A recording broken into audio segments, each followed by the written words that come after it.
What's up, Shelf Addicts? Welcome back to the Shelf Addiction Podcast. Today on Book Chat, we are continuing our current fantasy series with Rogue, written by Rachel Vincent. Stay tuned. Today's episode is brought to you by the Shelf Addiction merch store. Check out all the bookish t-shirts, notebooks, mugs, and more. Don't miss out on these original designs, perfect for any book nerd. Support the podcast and visit shelfaddiction.com/merch and pick up your next favorite bookish item.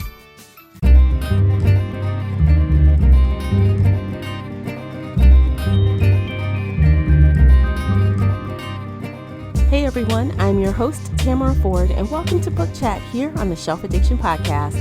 Participate in this book discussion by joining the Facebook group Shelf Addiction Official or joining us over on the Book Clubs app. Talk about the series with us as well as other bookish topics. I hope to hear your thoughts on this book discussion. You can always find us on Twitter and Instagram. The links for everything mentioned are below in the show notes. If you enjoyed today's episode, please support this podcast by sharing it with some book nerd friends or on your favorite social media space. That would really help me out, and I appreciate you for doing so. The uncut video version of this podcast is available right now on Patreon. Join us there where we get even more candid with podcast after shows and more. So if you're interested in that at all, you'll need to come on over to Patreon and sign up. You can also show your support by utilizing our sponsor offers. Go to shelfaddiction.com/support and see all of the current promotional offers. Before we get started, I have to issue a spoiler warning. This is a book discussion, so nothing is off limits. You've been warned. Welcome back to another fantasy series discussion. Joining me is my fantasy series co-host, Casey from Heart Full of Ink. Welcome. Hello.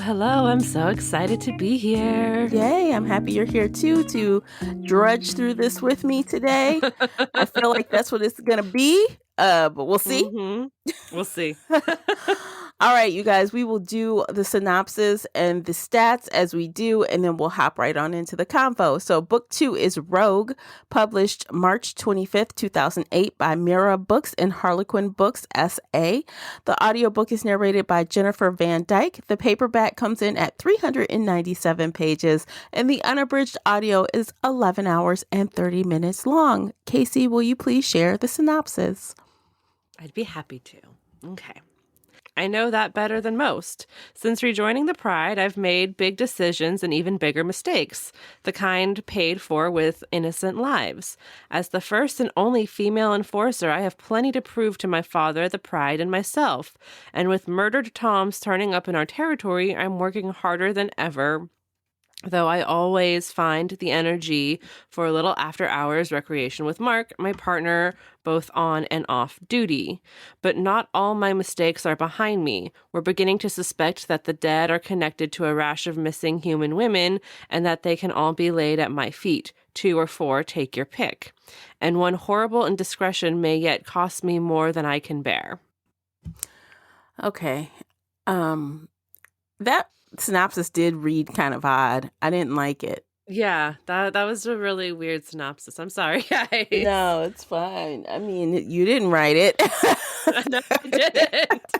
I'd write a much different synopsis than that. Right.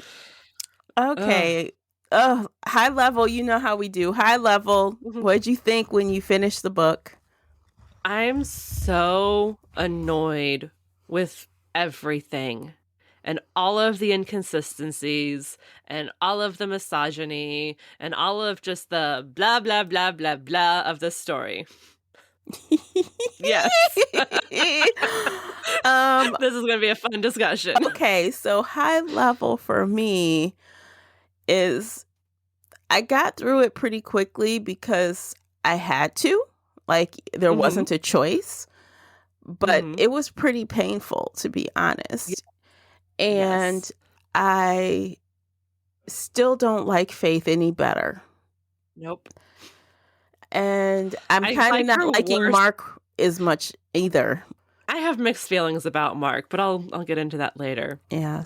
I just, right off the bat, like from page 1, the thing that just really rubbed me wrong and started me off on the wrong foot on this whole story. They are paranormal creatures hiding from humans. Yes, like I'm not a paranormal creature, but I thought that if you don't want humans to find your dead, you burn them. You don't bury them with your DNA all over their body. You burn them so there is nothing to be found, right? Yeah, and then they only buried them 5 feet deep. Right? Like, what the hell? Any old human can just come along and find this. And, 10 years down the road, they'll have enough technology to be like, oh, this isn't human. What kind of shifter is this? And no, like, right off the bat, I'm like, what the fuck is happening? Yeah, you'd think they'd have Daddy, a more... he's so smart. He knows what he's doing. And I'm like, bitch, no, he doesn't. Yeah, you'd think they have a more, like, serious way to dispose of the bodies. I mean, they did. Well, they have the thingy at their house. Yeah, they have a cremator thing where they can cremate the bodies. What do you call it? Incinerator? No, what is it? Yes, incinerator. Yeah. That's what it is. And they didn't burn the strays. They just buried them, even though they don't want humans to find out about them. Yeah, but I okay, so on one hand, I can understand that you don't want to be dragging a body on a long distance to incinerate them, because the one that they did bring, they were really leery about doing it.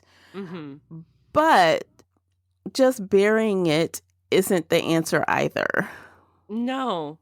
Not when you're touching the body, touching the duct tape, touching the wrapping paper that you're wrapping the body up in and burying it 5 feet below. Yeah. Your DNA is all over that crime scene. What? And there's no police anywhere yet. Not really. They're just doing everything, and they're not on, the police aren't looking for them yet. Not really. They should. No. I feel like there's probably some scientist in a secret government lab who's like discovered this DNA already, because, as we're reading about in the Mercy Thompson series, the government knows about the werewolves, which is forcing them to come out to the public before the government can control them. So that's absolutely on my mind while I read this. And I'm like, you're just burying the body? Yeah. Bran would never. No. And to be quite frank, I question the fact that I'm reading these two series together, because it's really highlighting the difference in writing quality. Yes. And world building. Yeah. And consistency and details. Like, Patricia Briggs makes the details matter. If she mentions something once, it matters. If Rachel Vincent mentions something twice, it's never talked about again. And that is a plot hole that I'm going to mention again later. Yeah. Well, I guess if she had to do one thing that I would say that she did right about her plot, was that, we all knew that Andrew would come back, right? We talked about that in the last book. We're like, he just gone? You just gonna forget about him? And she did that again at the beginning. He calls her all nasty sounding, and she's like, 2 minutes later, I forgot about him because Mark came in. Yes. I'm like, girl, which was so annoying. But here's my plot hole. I'm sorry, I can't go help ahead. it. The very first time he calls, she looks at her phone and she's like, oh, caller ID says this is my best friend, Sammy. And then she answers it and it's Andrew. And she's like, oh, this is so weird. Well, then the second time he calls, caller ID says it's Sammy. And she's like, oh no, it's the same phone number. It's Andrew. So then she talks to him on the phone. Well, then she calls him back and leaves a voicemail saying, please don't come find me. I don't want to see you. And then she sits there and she's like, well, how did he find out about Mark? My friend Sammy must have told him because she met Mark. So let me call Sammy. So then she calls Sammy and leaves the voicemail for her. And I'm like, how the fuck are you calling her? Are you just calling Andrew again? Yeah. What is happening? And then she never mentions it again. So I don't know. Is it Faith being stupid and heartless and not really caring about Sammy? Or is this Rachel Vincent just leaving a giant plot hole? Okay, because I had to go back and check like 3 times to be like, the caller ID said Sammy. Now she's calling did Sammy. you tab that section, the first call? Yes. Because Yes. I thought, I'm listening to this one on audio. So I thought she said she assumed it was her because she's the only one who would call her or something. So when she picks up the phone, I think she has the assumption it's her. I don't remember her saying the caller ID said it was her. Hold on. Let me search Sammy. Okay. I'm in the ebook. Okay. Hello, I said, fully expecting to hear Sammy's perky full-speed chatter on the other end of the line. Miss me? The man's voice was sharp with hostility, obvious even in just those two words. So that is page 35 on my ebook, because the caller ID said Sammy. It said that? Mm-hmm. Well, the caller ID said Sammy. Oh, no. Okay, hold on. My fingers closed around the phone and flipped it open without bothering to look at the ID, fully expecting to hear Sammy. Okay, that's my bad. She didn't check ID. She just expected it to be Sammy. Yeah. But that is a valid point that she mentions her three times, basically, and then calls her, leaves a message, and it never comes back again. It never matters again. And I'm just like, are you that callous of a bitch to not call your friend from college who was your roommate and, your bestie? She's very selfish and self-absorbed. Oh, absolutely. Like worse than a 16-year-old girl. And one of her brothers told her that,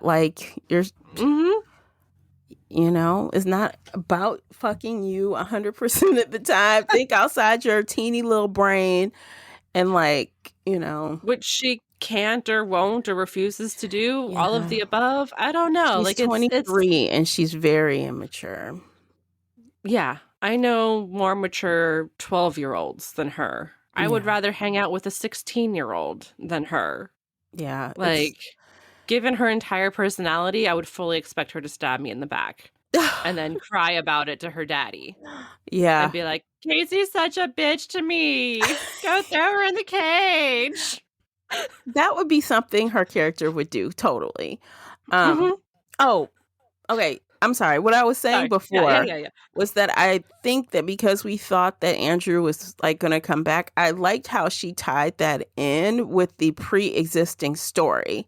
So instead of Andrew just needing help or something, she actually made it relevant but although I think the method was kind of dumb. So the method that Andrew was changed, now I thought he might change. I thought this. But I thought it could be some other way, coincidentally, like maybe the rogue, the stray did that to him or something. But to make her the one that has, Who bit his ear while they were having sex. And it barely bled, but bled just enough. And that changes him? It was a nick, basically it seemed like a nick. But she said he acted like she bit his ear off. Yeah.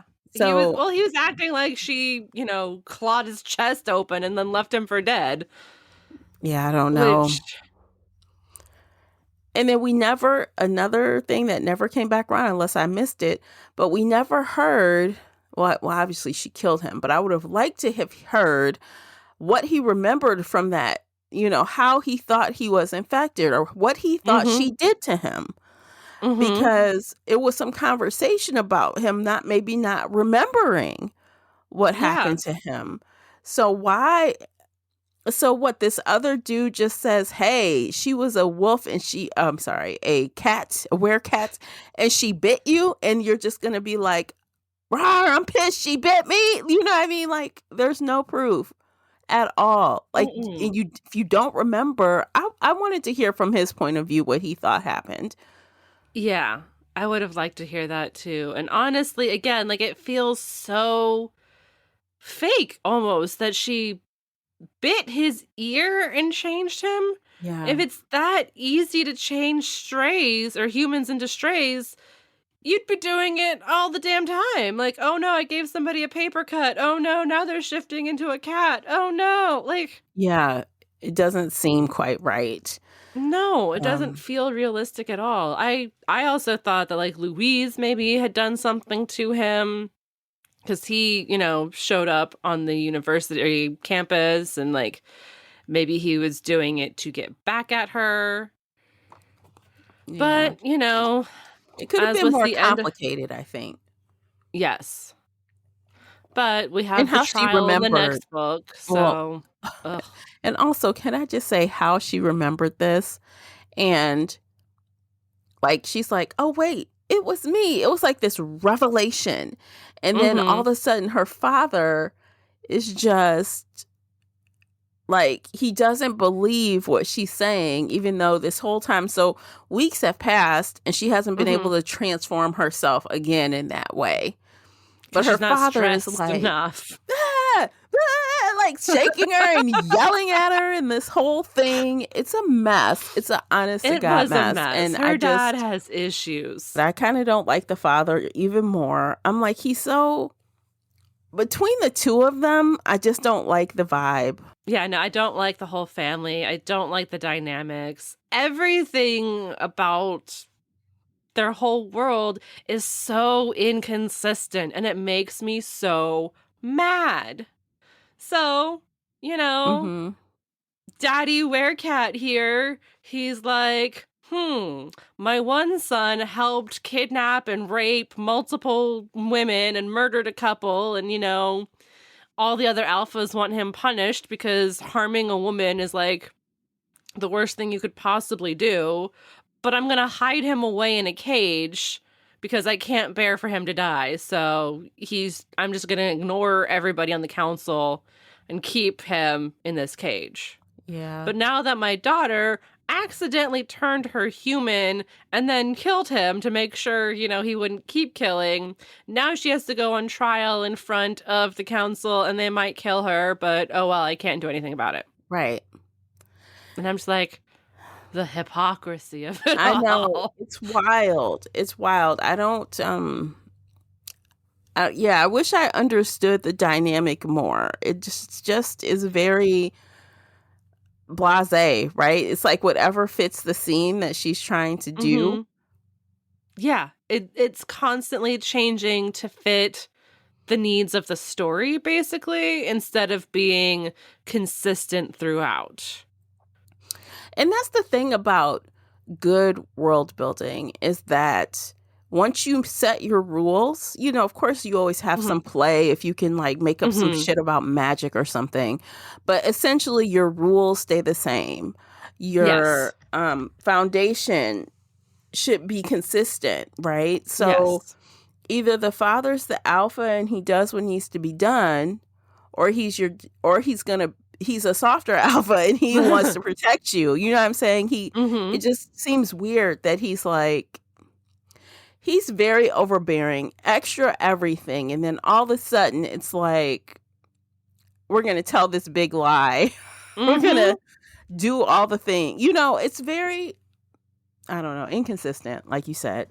Yeah, it's just so frustrating to read this and be like, Mhm. okay, so white boy in the cage down there, he's fine being in the Mhm. cage after murdering some people, but she accidentally did this one thing and now you're just gonna string her up and kill her? Like, I know. I thought And women were synchromount. Like, you can't hurt your women. right, women are like, even her, even though she's not saying she wants kids right now, she's valuable. Why would Mm-hmm. you kill her? I Mm-hmm. mean, but like they let the pregnant werecat, what do they call her? They call them, what do they call the women? Tabbies. They let the female, Tabbies. the tabby, from excuse me, Ecuador or wherever she's from, they gave her 8 months until her trial, but Well, she's she's not on trial. pregnant, so I know, they but gotta then they protect didn't that say baby. but they didn't say she was up for capital murder. Like, like Mm-mm. you No, killed people. She killed innocent people she that did. didn't do anything, but she's not up on the chopping block. Nope. Not like that. Nope, because it doesn't matter. The author is just making it so that all these terrible things have to happen to Faith, even though it's not consistent with anything else that these characters are doing, that this world is doing, that this council is doing. Like, it's not consistent in any way, shape, or form. And it's No. really frustrating. Yeah. It is. Um, yeah. So let me ask you this about faith. From reading it, in Hmm. your mind, what does faith sound like? Like a whiny little bitch. Well, I guess the narrator has done her job because it seems like she is incessantly whining. Yep. Like That everything she says is like every time she says the word daddy, I just cringe. it And wasn't as then bad in this book as it was the last book. Like book one was terrible. It was daddy every 2 seconds. This book, it it's was daddy less. only a handful of times, but it's still, oh my God. But like her wanting to, and this is the thing, like so for example, when it is Hmm. revealed that she is the one that created, changed Andrew, and that, now he's coming for her, and she kept these phone calls a secret. Of course, Mark is pissed. He Yes. runs off. He acting like a little boy, Little like, which is bitch. something I did not expect from him. Mm-mm. But he runs off to be by himself to pack. She comes and she's like, I'm going to talk to him. I can't let this go. He needs to hear the whole story. But the whole time, she is bad at explaining herself. That's what it Yep. is that pisses me off. So it's like she has all these feelings that she wants to express, and she wants to be clear about what happened, but to save her life, she can't be. She's that person that doesn't know how to tell what happened succinctly with details. She's always like leaving things out. Like her father Hmm. said, like that was a lie of omission you just did. Uh-huh. You do lie. So she's unreliable. So that makes Absolutely. us not like her even more because it's frustrating to Hmm. hear her or read her even try to explain herself because it's like you're not Hmm. even telling everything correctly. And it's not even just that. It's that her emotions are so all over the They're place. She volatile. Yeah. herself is inconsistent with everything she ever thinks about Mark. Half Hmm. the time she's like, "Oh my God, I love him so much. I want to be in bed with him all the time." Then at one point she's like, "Oh my God, his kill count is so high. Maybe I should have a different partner." And then she's like, "Oh my God, I hurt him. I have to fix this. Let me break down the door so I can go talk to him." But like you said, she doesn't even really explain herself that well. And then shit keeps piling up. And all of a sudden, he's back at her door and he's like, I just need a promise from you. I just need to know that we're on the same page, that there is a bond here, that there is something here between us. And she's like, no, absolutely not. I'm going to run away in 2 years and you won't follow me.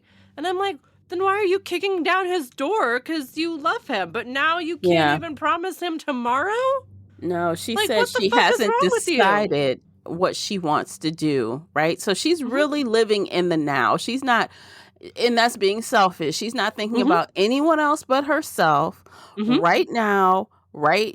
At this moment, she's not looking ahead to the future. She's not concerned with the future at all. She's not And even he concerned is. with next week or No. next month. And he's not saying, let me marry you tomorrow, which, by the way, what did they ever mention the wedding Oh, in no. book That was one? that was another thing. I'm like, now we find out that she left him at the altar when she was 18. Yeah, like what the fuck? I thought they were just dating. That's And what all it of a seemed like. sudden, N it's like, no, she left him at the altar. Like, Like, that broke off his. escalated. We That should have known escalated that. really high. We should have known that in book 1 because Hmm. that would have given us, I think, well, it would have given me more understanding to why it was so easy for her to fall back in with him and just say Yes. F you to the college boyfriend. Yes, which even still, like that is still so fucked up. In the early first 2 or 3 chapters before Andrew shows up on page, she's like, well, I tried calling him once, but he didn't answer, so it's fine. Yeah. I haven't officially broken up with him, but it's okay because I'm with Mark now, and I'm so happy with Mark. Yay, Mark! But And that's the then, oh my thing. God, I don't like Mark, but I can't tell him anything. Oh, We've Mark. established that she's not a good person. No, she's She's not. she's not a good person. She's very selfish. Hmm. And I know I've said that word probably 10 times already, but that is the best word I can use to describe her. Yes. Everything she does is in her own interest, Yes. period. Yes. All she thinks about is what she wants in this moment. All she thinks about is what she wants. And if the moment changes and she's like, oh God, Mark has killed too many people. Maybe we shouldn't be partners anymore. And then, oh my God, I can't not work with Mark. And then, ooh, Jace, look, he's so hot right now. Let me put on my little booty shorts and my tight red t-shirt. And I'm just like, the fuck is wrong with you? You are 23 years old. You were in a master's program at college, so you have some brain cells. But you're acting like you're a teenager who doesn't know how to regulate her own hormones. She's acting like she's still 18. Like she hasn't had any growth in that 5 years that she was gone. No. Like nothing. No growth at all whatsoever in her entire life. No. Which, you know, her dad does punish her when she does mess up. She's talked about being thrown in the cage, and he kind of threatens to throw her in the cage again. But, like, she still won't change. She still has to yell. She still has to fight them for respect, but she's not earning respect. And even how she deals with her mother. Oh, my God. Like, look, I am... She shits on her mother regularly. Really hard. Really hard. Then when Mercedes comes and her mother is doting on her, she has the nerve to be jealous. Like, of course your mom will show affection to someone who needs it, and she's absorbing whatever she can get from this woman because you give her absolutely nothing. Less than nothing. You treat your mother like shit. You get mad at her for pouring coffee for people. Like, you don't have to want to be a 1950s housewife to respect your mother. Exactly. Your mother is caring for people the way she knows how. It's her love language. Right. You don't have to shit all over her for doing this. No. And obviously her mother is not being abused or cowed by anything. Her dad respects her and loves her. Like, it's a solid relationship. All the men respect her, but her daughter does not respect her. No. And I mean, it seems like the more she sees her mother be a badass, the more she sort of respects her, but she still reverts. She still reverts. Reverts so hard. Like, she learned in the first book that her mother was on the council. And she's like, oh, wow, my mom's kind of a badass. And then she just, like, forgets that in this book. She's like, oh, my God, my mom's the worst. She, like, pours coffee for people. I can't believe it. How dare she? Yeah. I was like, you're a terrible daughter. She's a terrible daughter. Terrible. And I'm like, I don't know. I just can't. Another reason not to like Faith. Like, I swear, this author made an error in judgment in making her so unlikable. She shouldn't have done that. Like, this it's not right. Okay, you know, I need to take a break. We need to take a break. When we come back, we will finish talking about Rogue. We will hopefully have some positive things to say. If not, oh well, so be it. It's one of those episodes. Check out the commercials. By listening to those, you are supporting the podcast. And don't forget to hop on over to Amazon. And if you haven't done so yet, pick up your book review journal or book review notebook. Links are in the show notes. So cute, you guys. Oh, thanks. All right, we'll be right back. Stay with us. Today's episode is brought to you by the Shelf Addiction merch store. Check out all the bookish t-shirts, notebooks, mugs, and more. Don't miss out on these original designs, perfect for any book nerd. Support the podcast and visit shelfaddiction.com/merch and pick up your next favorite bookish item. All right, we are back, guys, and we are going to finish shitting on Faith like she shits on her mother. Yes. No, again, like, I would not want to be in that mother's position. I don't want to have babies. I don't want to, you know, make a big 5-course meal 6 nights a week. Like, that sounds awful. That does not sound like my cup of tea. But if that's what she wants to do and she's happy doing it, good for her. Right, like, she's not hurting anyone, right? No. And nobody's hurting her either, Right. except for Faith. Right. So it's like, oh, and but that's another thing. She is this big deal that no one is told. She and her brother know what she was doing, by Mhm. giving the brother intel while he was working for the Mhm. bad guy last book. But oh no, she only runs when she has she feels a certain kind of way and she's keeping it secret or she feels bad about it or something. I'm like, why are you so judgy about her? Like, Yeah. This woman has been traumatized because her son, left her. She was trying to have a relationship with him. She realized he was playing her the whole time and did these horrific things. As a mother, she has the right to mourn. She can't talk to you about it because mhm. you'll just shit all over her. And now you're judging her for being outside? Yeah, she even talks about, well, she won't bring him any food. Everyone wants her to go down there and see him, but she won't. So the fuck what? Let her work through her shit. Leave Mhm. her alone about it. So early on in the story, I came up with a theory that I really liked. But when they first realized that it was a woman killing all of the strays, I was like, what if it's Faith's mother? Mm, What if she's out there trying to get revenge on all the strays who, were kidnapping the women and harmed her baby Ryan and did all that stuff? And I was like, that would be a really fucking cool book. I yeah. want that. Of course, it didn't happen, but, it would You have been a know, really interesting plot twist. speaking of that, I did automatically think that it was a woman that they kidnapped. I thought it was the Mm-hmm. whole time. I'm like, who else would be stalking him like this? Like, Yes. it's an Yeah. escaped woman that they grabbed, but Mhm. She yeah. just snaps their neck nice and clean and drops the body and walks away. Yeah. I Yeah, mean, no, it honestly, if made she's sense so that it was a badass, I don't woman. understand why she didn't escape earlier. Um, I don't know. Maybe it just took her years to break a hole in the wall or something. Well, she said it was this baby that got her moving because she didn't want him to take her next baby, right? Yeah.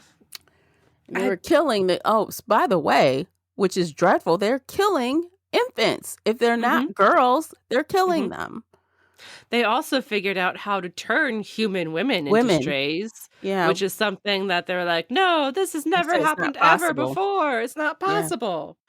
Which, if you can bite a man's ear and get like a single drop of blood on your tooth and change him into a stray, That is then so yeah, dumb. you can turn a woman. Like, what the fuck is biology having to do with any of this? I know. And I still think it's so stupid It's so stupid. because every other architecture about transforming into something else, it seems Hmm. like it's a process, right? It's a commitment Hmm. to do it.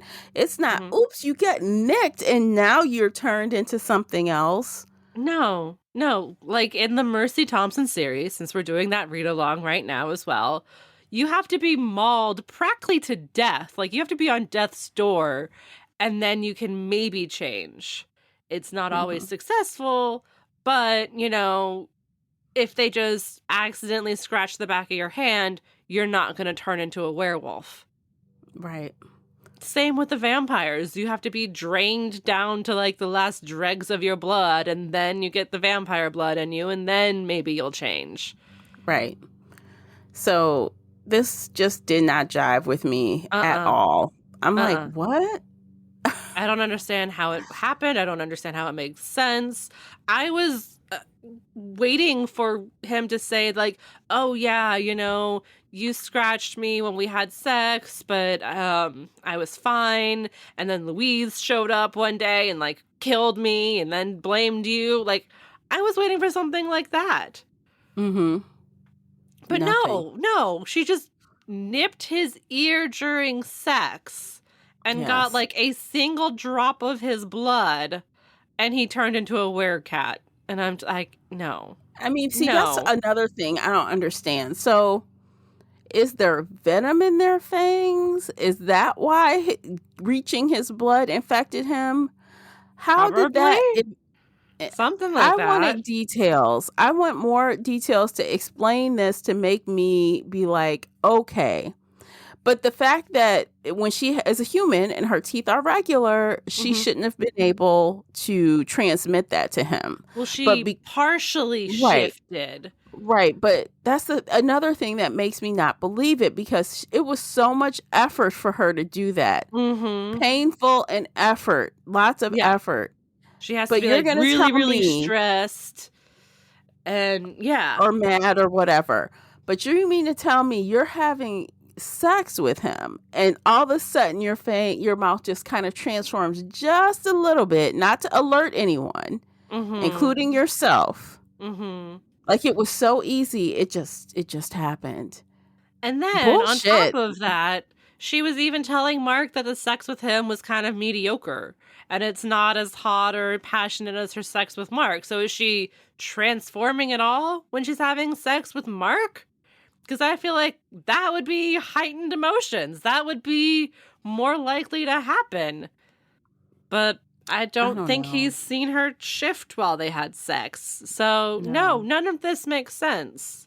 And again, No. we have the trial in the next book, so maybe they'll go digging and find the truth. But the two people who know the truth are now dead, so there is no truth.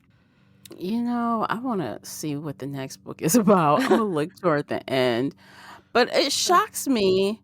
Like, is there something I'm missing, or am I just ultra critical? Because these ratings are really high. I'm very confused how people are rating this book so high. What do you think? Are we just extra critical, or I don't get it either. I really don't. Like, yes, this was written back in 2006, 2007, 2008, whenever. And, it was kind of the height of the paranormal. Everybody wanted paranormal. We didn't have Kindle Unlimited to get all of the paranormal. So, maybe back then people were just desperate for anything. Mhm. But I don't know. Like, Faith annoys me so much. Mark is now pissing me off. Like, I can kind of understand his point of view. He was a stray. He was brought in as a kid. He finally found his Mhm. family. He says the Mhm. first thing he ever remembers is seeing Faith and how cute she was. So, like, he kind of imprinted on her and he's been in love with her forever. But she treats him like shit and he puts up with it. And then when he finally, says, give me a promise of something, and she refuses, he's like, Mhm. thank you for giving my balls back. Now I'm going to walk away from you forever. And Oh like, good God. for you, but also like, oh my God. He's not doing that. No, he's not. He's coming back and He's not going to do that. He's just mad right now. And he is going to follow her around to the ends of the earth. Even though he can't leave the pride, he will still be checking mm-hmm. on her, swooning after her, being mad at all the men she gets with. But he's not going to break up with her. I mean, like, he's not going to move on from her, is Yeah, what I'm no, trying to he's say. not, because he can't and he No. won't. And he's just so annoying. Like everything he does, I'm annoyed I by know. him. And I as we were know. texting, talking about this, we're like, Adam from Mercy Thompson series would eat him alive in 2 seconds. Yes. Yes.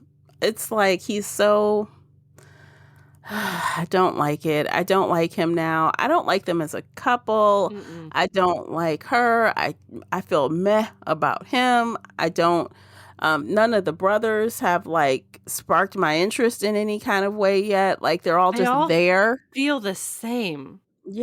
Like they all basically have the same personality. Jace is just a little bit different because he flirts with her and they had that like almost kiss and she's still kind of like, let me feel his cheek. Let me rub up against him. Let me touch him. Ooh, Mark must be gone because now he's flirting with me again. And I'm just like, you selfish bitch. Jace is that forever second place guy, like who Yes. always wants to be first place. Mm-hmm. And I don't know what it's going to take for him to like literally let that go, but I don't know. Maybe it's going to be more women coming into their pride. And I said it last time. I said this pride is going to grow by women. Mm-hmm. They need women.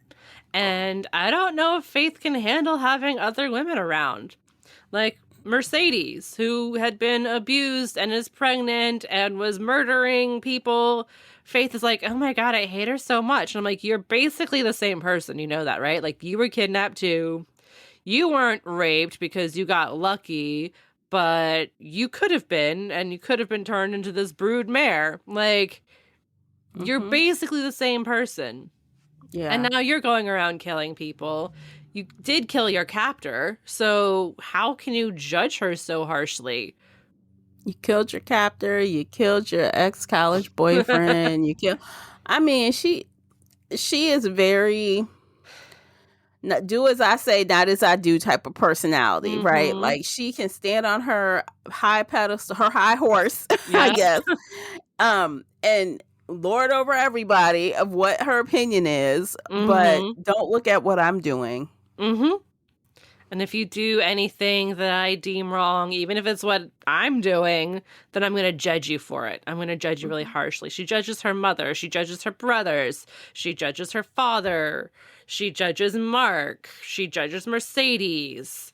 And I'm like, you are all of these people. You're doing the same exact thing as them. Why? What gives you the right to judge them so harshly? I know. And what the irony of all of it is, we all know, because there are more books, her ass is not going to be killed. We know it. So it's like, they don't want to kill women anyway. No. So I don't understand why she's going on trial. Unless the trial's going to end with, like, you have to be married to a man and he's going to be in charge of you forever and give us all the babies. Or like the punishment is more service to the pride, or you can't leave the pride, or something like that. Which would, solidify what Mark wants if she's stuck there for life. But it's like, don't make it seem like it's this huge risk coming in the next book when we know it isn't. Yeah, her father and Mark were looking at her with terror in their eyes. And I'm like, no, they're not.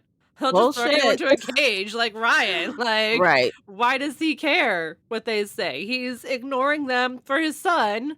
I thought the daughter was more important than the son because ovaries and baby making, which is so fucked up. Like, I hate that is such an integral part of this series, but I understand. I don't understand how people gave it such high ratings and loved it. Like, I really don't get it. I don't either. I'm struggling, to be really honest. And I hate to say it, but I'm like, should we find something else? Should we quit this and find something else? I'm like, I don't like to do that, especially when we have you guys on this road with us. And I'm going to assume at least some of you have either read this and you care about what we're saying, or you read this and you get a kick out of what we're saying, or you are actually reading along with us, like some of the people in book club, right? And I hate to put us on that path and then yank us off of it when people are invested. But is anybody invested? Like, I don't know. Guys, talk to us. How do you feel? I'm going to put a poll up. As soon as this episode comes out. Okay. And I want you to rate the poll. So come on to Facebook and Twitter. Instagram. I'll put it on Instagram. And vote and tell us, do you want us to continue this series or not? Because at the bare minimum, we'll do one more. I want to finish this story arc. It's not enough time to plan and find something else before our next month. But I want to know, do we continue this or do we drop it and walk away? Because while I am very asinine about these series on the podcast, I really want to finish what I start on the podcast. But I think this is bad. It's bad. It's not enjoyable to me at all. Yeah. Last time when we read the first book, I was invested in the world building. I didn't really like Faith. I thought Mark might grow on me like mold, but, the world was interesting. Now, the world is so inconsistent that what's the point? Like, I don't give a shit. How do you guys feel? Tell us. All right. Tweet Well, us. Talk to yeah, us. tell us what you think. And even if you think it gets better, if you've read the series and you're convinced the next book will do it for us, let me know that as well. I want to hear all the opinions. Okay, so let's go ahead and rate the thing because I feel like I'm kind of done talking about it. Yeah. I mean, we could keep ripping it apart, but there's no point. We've hit all the high notes or low notes, whatever you want to call it. All right, I'll go first. 2 stars, and I'm feeling very generous with that. Like, yes, everything about this book annoyed me, but I did finish it. You know, I gotta give it credit where credit is due. I did like that Mercedes was killing everybody. I liked that Faith and her mother got to kill Louise together, and they kind of bonded, so maybe that bond will keep growing. And those are all the good things I can say. Yeah, or not. Maybe it won't grow at all. Yeah. I'm also giving it a 2. And I also concur it's probably a little generous for how much I've been talking bad about this book. But I did finish it. I guess the points that you liked are the same points that I liked.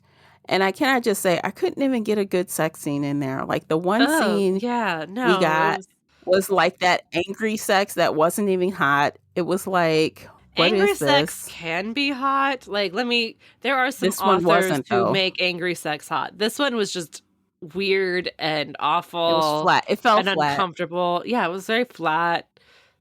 It was just no point to it other than like make them have sex.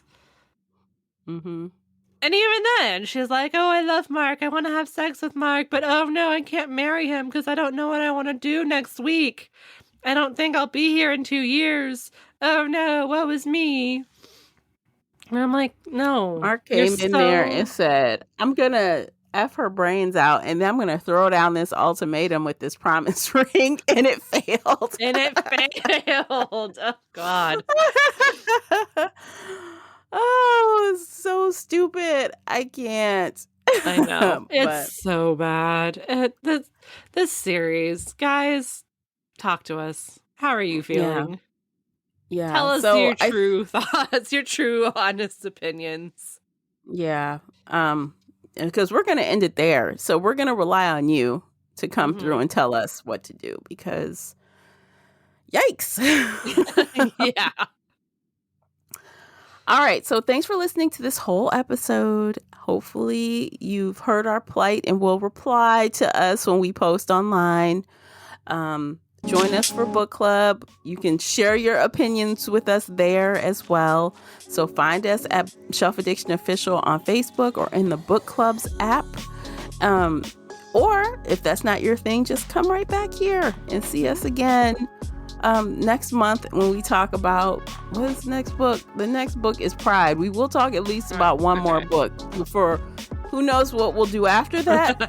But we'll talk about Pride just because of the timing. That's it. Yes. And we'll see what you guys have to say. So that is all. We'll catch you guys in the next episode. Take care, guys. Bye, everybody. Happy reading.